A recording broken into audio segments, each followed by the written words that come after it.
everybody. It has been a while since I hopped on here. But hello, I want to say welcome back, but I guess it's welcome back to me, huh? So anyway, I wanted to hop on. I've been doing a series of readings on my Facebook page, and I wanted to hop on with one of those readings and share them here and be able to kind of reach a broader network. So this reading today comes from a book called Fearless Relationships, and the author is Karen Casey. And what I thought I would do is share just some of my notes from various chapters, some of my highlights, and then just a little bit of the commentary of what I took away from it in hopes that something that I share resonates with somebody else out there. This is just one of the various ways that I love to give back something of value ever since becoming a business owner in the skincare world. I just love to share gifts. I love to share blessings. I love to share wisdom. I love to learn from the people that have entered my world just by the virtue of the blessing that that's brought into my life. So if you have any questions around that, please feel free to reach out to me. But otherwise, I'm going to read from chapter 3, which is titled Listen, Then Comment If Necessary. And if folks are interested, I'm more than happy to re-record chapters 1 and 2 for this page as well. I don't know how to get emails yet on this platform, but feel free to send me a message and we'll see if I can read it. So, okay, listen then comment if necessary. And I just kind of pulled out excerpts. So do you ever plan your response to what someone is saying before they've finished speaking? Being willing to actually listen completely to another person's entire thought is not an easy task. I don't think it's unusual to constantly entertain drivel or even serious opinions in our minds while in the midst of conversation with others.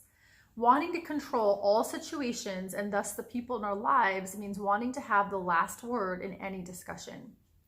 Having our response in mind ahead of time becomes the way we try to manage the outcomes in our lives. Our folly is that because our focus was not on listening to the other person in the first place, we seldom offer the right response.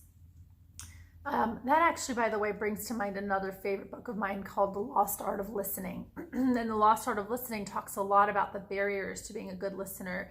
And I tell you, once you start reading it, you start realizing that it seems like everybody in your life is just an awful listener, including yourself if you're being honest with yourself.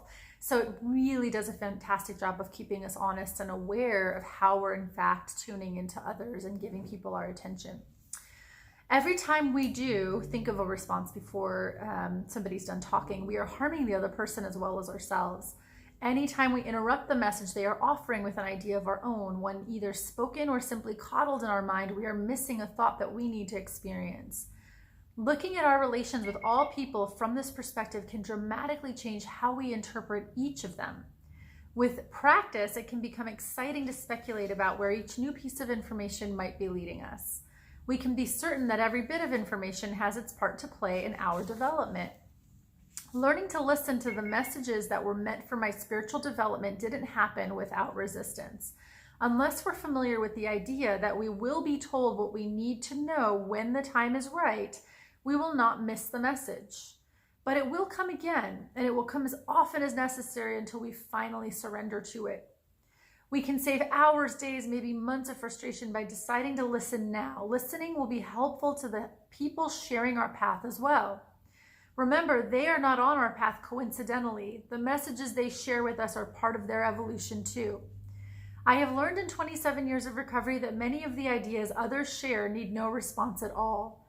Often people are simply venting their feelings and don't want a response. I didn't know this for the first 36 years of my life. I thought I needed to respond to everything people said to me.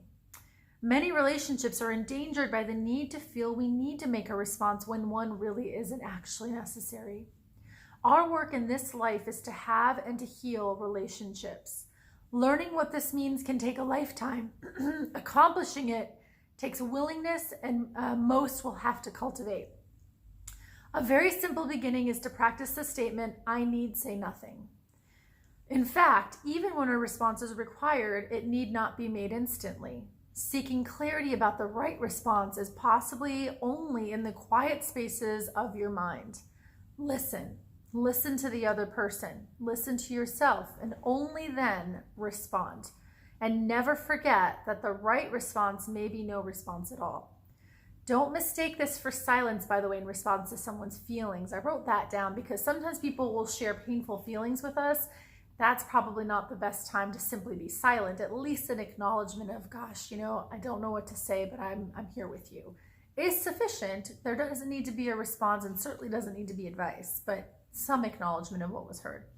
So the last part of each chapter that I love that this author does is she has a section called touch points. And then they basically bullet point really good people skills and communication skills. So I just want to read off the touch points I highlighted.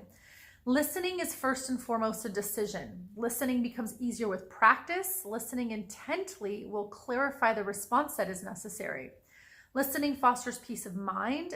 Listening is a tool for healing relationships, and through listening, we will receive the messages that we are ready for. Listening is honoring another. Listening is honoring God. Listening is honoring the world community, and our response after careful listening is our gift to the moment that will eventually touch us all. I hope you got something wonderful out of that reading. If you like these, let me know, like the video, and I'll continue to post these to the YouTube channel. Otherwise, have a fantastic weekend, everybody. Bye.